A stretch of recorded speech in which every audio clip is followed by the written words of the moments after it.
Doctor Sheikh Muzaffar প্রথম মুসলিম মহাকাশচারী হিসেবে মহাকাশে রোজা পালন এবং নামাজ আদায় করেন 2007 সালের 10 অক্টোবর। কাজাখস্তান থেকে আন্তর্জাতিক মহাকাশ স্টেশনের উদ্দেশ্যে যাত্রা করে ইতিহাস গড়েন তিনি।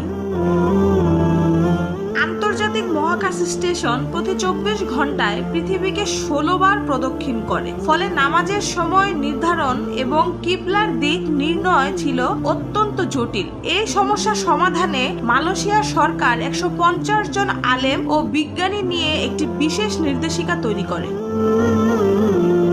মহাকাশে অবস্থানকালে তিনি চিকিৎসা ও শিল্প সংক্রান্ত বৈজ্ঞানিক পরীক্ষা পরিচালনা করেন। এছাড়া স্কুল শিক্ষার্থীদের জন্য ভিডিও বার্তাও রেকর্ড করেন, যাতে নতুন প্রজন্ম বিজ্ঞান ও মহাকাশ গবেষণায় অনুপ্রাণিত হয়।